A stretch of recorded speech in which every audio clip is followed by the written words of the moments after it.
नमस्कार दोस्तों, study classes with are के साहू पर आप सभी का स्वागत है। दोस्तों, आज हम लोग इस वीडियो में झारखंड का महत्वपूर्ण वाद्य यंत्र से संबंधित महत्वपूर्ण प्रश्न आपके समक्ष लेकर आए हैं। दोस्तों, वाद्य यंत्र से संबंधित प्रश्न एग्जाम में हमेशा पूछे जाते रहे हैं और आपके आने वाले जितने भी एग्ज़ाम हैं उन सभी एग्ज़ामों में पूछे जाने की संभावना बहुत ज़्यादा है। तो इसीलिए दोस्तों मैं आपके समक्ष ये सारे प्रश्न लेकर आया हूँ। साथ ही साथ दोस्तों मैं आपसे यह भी कहना चाहता हूं कि अगर आप हमारे चैनल को पहली बार देख रहे हैं तो इसे सब्सक्राइब कर दीजिए, लाइक कर दीजिए और शेयर कर दीजिए। चलिए दोस्तों शुरू करते हैं। आज का पहला प्रश्न महत्वपूर्ण वाद्य यंत्र से संबंधित। तो आज का पहला प्रश्न है, निम्न में से कौन सा वाद्य यंत्र एक तार से बना होता है? तो ऑप्शन है बनम, एक तारा, टोहिला और सिंगा। तो इसका सही जवाब जो हो जाएगा दोस्तों बी नंबर, एक तारा। एक तारा जो है वाद्य यंत्र वो एक तार से बना हुआ होता है, उसमें एक तार लगा हुआ होता है। चलिए अगला प्रश्न देख लेते हैं।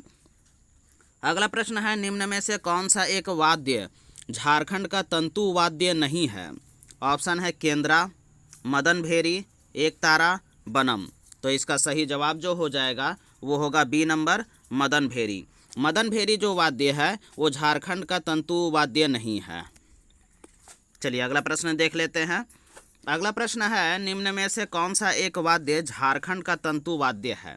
तो ऑप्शन है भुवांग, शहनाई, मांदर और सिंगा। तो इसका सही जवाब जो हो जाएगा वो होगा आपका ए नंबर, भुवांग। भुवांग जो वाद्य यंत्र है वो झारखंड का एक तंतु वाद्य यंत्र है। चलिए अगला प्रश्न देख लेते हैं। अगला प्रश्न है, झारखंड का एक प्रसिद्ध वाद्य एक तारा के संबंध में कौन सा कथन असत्य है? इसमें पूछ रहा है कि कौन सा कथन असत्य है। ऑप्शन हो जाएगा इसका कि इसका प्रयोग सामान्यतः भक्ति संगीत में किया जाता है, इसे लौकी के आधे कटे खोल के ऊपर चमड़ा मढ़कर बनाया जाता है, इसे धनुष टंकार जैसा ध्वनि निकाली जाती है, इसके तार को अंगुली या धातु के टुकड़े से छेड़कर बजाया जाता है। तो इसका सही जवाब जो हो जाएगा दोस्तों वो होगा सी नंबर, इसे धनुष टंकार जैसी ध्वनि निकाली जाती है। ये कथन गलत है, बाकी कथन सही है, इसलिए इसका सही जवाब जो हो जाएगा वो होगा सी नंबर हो जाएगा। चलिए अगला प्रश्न देख लेते हैं। अगला प्रश्न है, निम्न में से किस एक वाद्य यंत्र को झारखंड का वायलिन भी कहा जाता है? ऑप्शन है मांदर, मदन भेरी, केंद्रा या बनम। तो इसका सही जवाब जो हो जाएगा वो होगा सी नंबर, केंद्रा। केंद्रा जो वाद्य यंत्र है वो झारखंड का वायलिन कहा जाता है। केंद्रा वाद्य यंत्र को झारखंड का वायलिन कहा जाता है। चलिए अगला प्रश्न देख लेते हैं। अगला प्रश्न है, भुवंग क्या है? एक लोकनाट्य है, एक वाद्य यंत्र जो बजाने पर धनुष टंकार जैसी निकली ध्वनि है, या एक त्यौहार है, या उपरोक्त में से कोई नहीं। तो इसका सही जवाब जो हो जाएगा वो बी नंबर, एक वाद्य यंत्र है जो बजाने पर धनुष टंकार जैसी ध्वनि निकलती है इसमें। चलिए अगला प्रश्न देख लेते हैं। अगला प्रश्न है, झारखंड में प्रचलित भुवांग नामक वाद्य यंत्र के बारे में इनमें से कौन सा कथन सत्य है? तो ऑप्शन है, ये संथाल जनजाति का प्रमुख वाद्य यंत्र है, इसके निर्माण में लौकी का प्रयोग किया जाता है, इस वाद्य यंत्र से मात्र एक ही प्रकार का स्वर निकलता है जिसे भुवंग कहा जाता है, या उपरोक्त सभी कथन सत्य है। तो इसका सही जवाब जो हो जाएगा वो डी नंबर होगा, उपरोक्त सभी कथन सत्य है। झारखंड में प्रचलित भुवांग नामक वाद्य यंत्र के बारे में ये जो सारा कथन दिया गया है ये सारा कथन सत्य है। चलिए अगला प्रश्न देख लेते हैं। अगला प्रश्न में है कि झारखंड में प्रचलित बनम वाद्य यंत्र के बारे में इनमें से कौन सा कथन सत्य है? इसमें पूछ रहा है कि कौन सा कथन सत्य है। ऑप्शन है, इसका प्रयोग संथाल जनजाति द्वारा गीत के साथ संगत के रूप में किया जाता है, इसके निर्माण हेतु नारियल को काटकर उस पर गोह का चमड़ा लगाया जाता है, यह वायलिन की भांति होता है, या उपरोक्त सभी कथन सत्य है। तो इसका सही जवाब जो हो जाएगा वो होगा डी नंबर, उपरोक्त सभी कथन सत्य है। इसमें बनम वाद्य यंत्र के बारे में जो भी कथन दिया गया है वो सारा कथन सत्य है। चलिए अगला प्रश्न देख लेते हैं। अगला प्रश्न है, झारखंड की जनजातियों में प्रचलित टोहिला वाद्य यंत्र की इनमें से कौन सी विशेषता है? तो ऑप्शन है, इसका निर्माण सूखी लौकी तथा खोखली लाठी से किया जाता है, इससे अत्यंत कोमल ध्वनि निकलती है, इसका प्रयोग वर्तमान समय में तेजी से घट रहा है, या उपरोक्त सभी कथन सत्य है। तो इसका सही जवाब जो हो जाएगा वो होगा डी नंबर, उपरोक्त सभी कथन सत्य है। झारखंड की जनजातियों में प्रचलित टोहिलावाद यंत्र के बारे में जो भी कथन यहाँ दिया हुआ है वो सारा कथन सत्य है। चलिए अगला प्रश्न देख लेते हैं। अगला प्रश्न है, यह झारखंड के जनजातीय समाज में प्रचलित मंगल वाद्य है। ऑप्शन है सिंगा, शहनाई, मदन भेरी या बांसुरी। तो इसका सही जवाब जो हो जाएगा वो होगा बी नंबर, शहनाई। शहनाई जो वाद्य यंत्र जो है प्रचलित है, जो झारखंड के जनजातीय समाज में पूरे मंगल वाद्य के रूप में प्रचलित है। शहनाई जो वाद्य यंत्र है वो झारखंड में कोई भी मंगल कार्य होता है उसमें शहनाई बजाई जाती है, इसलिए इसको झारखंड के जनजातीय समाज में प्रचलित मंगल वाद्य के रूप में जाना जाता है। चलिए अगला प्रश्न देख लेते हैं। अगला प्रश्न है, निम्न में से कौन सा एक वाद्य झारखंड का सुधीर वाद्य नहीं है। ऑप्शन है बांसुरी, सिंगा, धमसा या मदन भेरी। तो इसका सही जवाब जो हो जाएगा वो होगा सी नंबर, धमसा। धमसा जो वाद्य है वो झारखंड का सुधीर वाद्य नहीं है, बल्कि बांसुरी हो गया, सिंगा हो गया और मदन भेरी हो गया, ये सारे सुधीर वाद्य यंत्र में आते हैं। चलिए अगला प्रश्न देख लेते हैं। अगला प्रश्न है, सिंगा झारखंड के जनजातीय समाज का एक प्रमुख वाद्य है। सिंगा के संबंध में निम्न में से कौन सा कथन सत्य नहीं है। ऑप्शन है कि इसका निर्माण बैल या भैंस के सिंगा से किया जाता है। इसे छौ नृत्य तथा पशु शिकार के समय बजाया जाता है। यह झारखंड का प्रचलित लोकप्रिय वाद्य है, या उपरोक्त सभी कथन सत्य है। तो इसका सही जवाब जो हो जाएगा वो होगा सी नंबर, यह झारखंड का सर्वाधिक लोकप्रिय वाद्य है। सिंगा जो है वो झारखंड के जनजातीय समाज का एक प्रमुख वाद्य है, यह सर्वाधिक लोकप्रिय वाद्य है। ठीक है, चलिए अगला प्रश्न देख लेते हैं। अगला प्रश्न है, निम्न में से कौन सा एक वाद्य झारखंड का प्रचलित ताल वाद्य है। तो ऑप्शन है मांदर, भुवांग, केंद्रा या मदन भेरी। तो इसका सही जवाब जो हो जाएगा वो होगा ए नंबर, मांदर। मांदर जो वाद्य है वो झारखंड का प्रचलित ताल वाद्य है। चलिए अगला प्रश्न देख लेते हैं। अगला प्रश्न है, निम्न में से कौन सा एक वाद्य झारखंड का ताल वाद्य नहीं है। ऑप्शन है ढोल, नगाड़ा, धमसा और केंद्रा।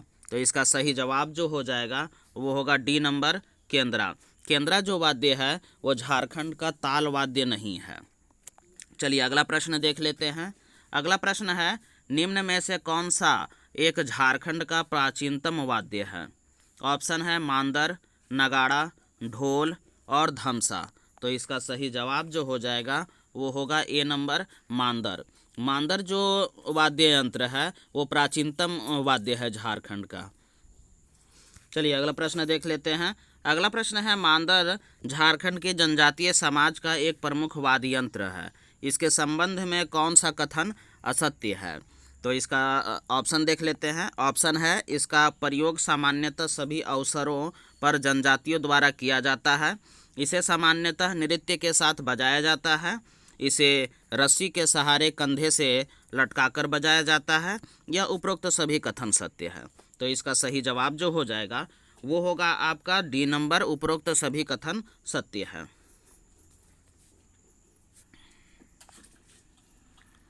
चलिए अगला प्रश्न देख लेते हैं। अगला प्रश्न है, इनमें से कौन सा ताल वाद्य का प्रकार है। तो अनुबद्ध वाद्य, घन वाद्य, उपरोक्त दोनों या इनमें से कोई नहीं।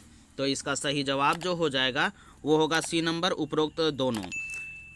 ताल वाद्य का जो प्रकार है, अनुबद्ध वाद्य और घन वाद्य, ये दोनों जो है वो ताल वाद्य का प्रकार है। चलिए अगला प्रश्न देख लेते हैं। अगला प्रश्न है, इनमें से कौन सा वाद्य अनुबद्ध वाद्य है। ऑप्शन है मांदर, ढोल, नगाड़ा या उपरोक्त सभी। तो इसका सही जवाब जो हो जाएगा वो होगा डी नंबर, उपरोक्त सभी। अनुबद्ध वाद्य में मांदर, ढोल, नगाड़ा ये सारा वाद्य यंत्र अनुबद्ध वाद्य में आ जाता है। चलिए अगला प्रश्न देख लेते हैं। अगला प्रश्न है, इनमें से कौन सा वाद्य अनुबद्ध वाद्य नहीं है। ऑप्शन है डमरू, धमसा, करताल या खजरी। तो इसका सही जवाब जो हो जाएगा वो होगा सी नंबर, करताल। करताल जो वाद्य यंत्र है वो अनुबद्ध वाद्य यंत्र में नहीं आता है। बाकी सब जैसे हो गया डमरू हो गया, धमसा हो गया और खजरी हो गया, ये सारा अनुबद्ध वाद्य यंत्र में आता है। चलिए अगला प्रश्न देख लेते हैं। अगला प्रश्न है, इनमें से कौन सा वाद्य घन वाद्य है? ऑप्शन है करताल, झांझ, घंटा या उपरोक्त सभी। तो इसका सही जवाब जो हो जाएगा वो होगा डी नंबर, उपरोक्त सभी। घन वाद्य के रूप में करताल, झांझ और घंटा ये सभी आते हैं। चलिए अगला प्रश्न देख लिया जाए। अगला प्रश्न है, ताल वाद्य के बारे में इनमें से कौन सा कथन सत्य है? ऑप्शन है, जिन ताल वाद्यों का निर्माण लकड़ी के जो ढांचा होता है उस पर चमड़ा मढ़कर किया जाता है, उन्हें अनुबद्ध वाद्य कहा जाता है। दूसरा ऑप्शन है, जिन ताल वाद्यों का निर्माण कांसा से किया जाता है उन्हें घन वाद्य कहते हैं। यह उपरोक्त दोनों कथन सत्य है या दोनों कथन असत्य है?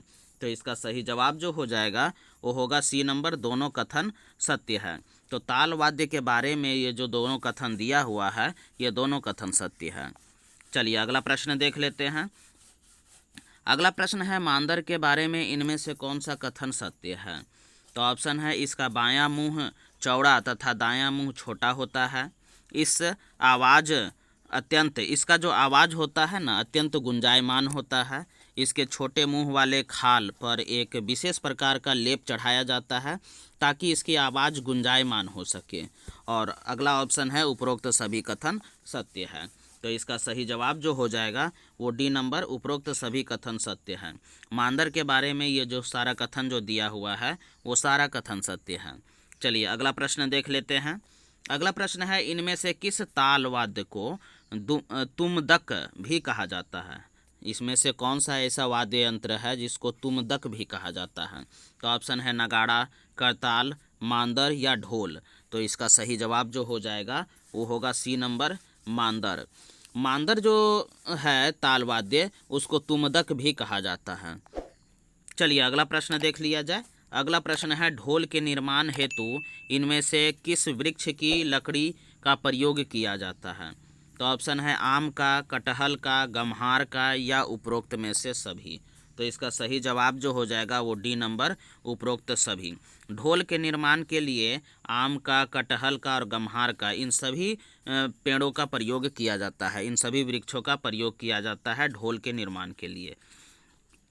चलिए अगला प्रश्न देख लेते हैं। अगला प्रश्न है, ढोल के बारे में इनमें से कौन सा कथन सत्य है? तो ऑप्शन है, ढोल के मुंह की बकरी की खाल से मढ़कर निर्मित किया जाता है। ढोल को हाथ या लकड़ी दोनों से बजाया जाता है। या उपरोक्त दोनों कथन सत्य है या उपरोक्त दोनों कथन असत्य है? तो इसका सही जवाब जो हो जाता है वो होगा सी नंबर, उपरोक्त दोनों कथन सत्य है। ढोल के बारे में ये जो दोनों कथन दिया हुआ है ये दोनों कथन सत्य है। चलिए अगला प्रश्न देख लेते हैं। अगला प्रश्न है, संथाल परगना में नगाड़ा को किस एक अन्य नाम से भी जाना जाता है? तो ऑप्शन है, धमसा, ढाक, टामाक या हाका। तो इसका सही जवाब जो हो जाएगा वो होगा सी नंबर, टामाक। संथाल परगना में नगाड़ा को टामाक नाम से भी जाना जाता है। चलिए अगला प्रश्न देख लेते हैं। अगला प्रश्न है, नगाड़ा के बारे में इनमें से कौन सा कथन सत्य नहीं है? ऑप्शन है, नगाड़ा का प्रयोग केवल आदिवासियों द्वारा किया जाता है, सादानों द्वारा नहीं। दूसरा है, आकार के आधार पर यह बड़ा, मध्यम तथा छोटा 3 प्रकारों का होता है। तीसरा है, इसे कटहल के पेड़ में गुंबदाकार खोल के सिरों पर भैंस या बकरी का चमड़ा मढ़कर तैयार किया जाता है। या उपरोक्त सभी कथन सत्य है? तो इसका सही जवाब जो हो जाएगा वो हो जाएगा ए नंबर, ये होगा, ये कथन सत्य नहीं है, बाकी सब कथन सत्य है। जैसे नगाड़ा के बारे में पूछा जा रहा है कि कौन सा कथन सत्य नहीं है, तो नगाड़ा का जो प्रयोग केवल आदिवासियों द्वारा किया जाता है, सादानों द्वारा नहीं, ये कथन असत्य है, बाकी सब कथन सत्य है। चलिए अगला प्रश्न देख लेते हैं। अगला प्रश्न है, ढाक झारखंड का एक प्रमुख वाद्य यंत्र है, इसके संबंध में निम्न कथनों पर विचार करें। तो कौन कौन सा कथन दिया हुआ है उसको देख लेते हैं। यह ढोल के समान एक प्रमुख वाद्य है, इसका आकार ढोल तथा मांदर से बड़ा होता है, इसे कंधे पर लटकाकर लकड़ी से बजाया जाता है। अब इसमें कूट दिया हुआ है ABCD करके, तो इसमें से कौन सा कूट सही है वो बताना है। तो इसका सही जवाब जो हो जाएगा वो होगा D नंबर, मतलब कि 1, 2 और 3 तीनों कथन सत्य है। इसमें दिया हुआ है जो तीनों कथन, यह ढोल के समान एक प्रमुख वाद्य है, इसका आकार ढोल तथा मांदर से बड़ा होता है और इसे कंधे पर लटकाकर लकड़ी से बजाया जाता है। ये सारा कथन सही है ढाक के बारे में जो दिया हुआ है। चलिए अगला प्रश्न देख लेते हैं। अगला प्रश्न है, इनमें से किस वाद्य यंत्र का प्रयोग छऊ नृत्य के दौरान युद्ध व सैनिक प्रयाण जैसे दृश्यों को प्रदर्शित करते समय बजाया जाता है? तो ऑप्शन है धमसा, काठी, सिंगा और मांदर। तो इसका सही जवाब जो हो जाएगा वो होगा A नंबर, धमसा। धमसा जो वाद्य यंत्र का जो प्रयोग है वो छऊ नृत्य के दौरान युद्ध व सैनिक प्रयाण जैसे दृश्यों में प्रदर्शित करते समय बजाया जाता है। चलिए अगला प्रश्न देख लेते हैं और इस वीडियो का आखिरी प्रश्न देख लेते हैं दोस्तों। धमसा को इनमें से किस अन्य नाम से भी जाना जाता है? तो ऑप्शन है तुम, दक, कुडुधतु, टमाक या भेंद्रा। तो इसका सही जवाब जो हो जाएगा वो होगा B नंबर, कुडुधतु। धमसा को धमसा का जो एक और अन्य नाम है वो कुडुधतु भी है। तो दोस्तों इस वीडियो में बस इतना ही। आपको हमारा वीडियो कैसा लग रहा है? अगर आपको हमारा वीडियो पसंद आ रहा है तो इसे लाइक कर दीजिए, शेयर कर दीजिए, साथ ही साथ दोस्तों हमारे चैनल को सब्सक्राइब करना मत भूलिएगा दोस्तों। धन्यवाद।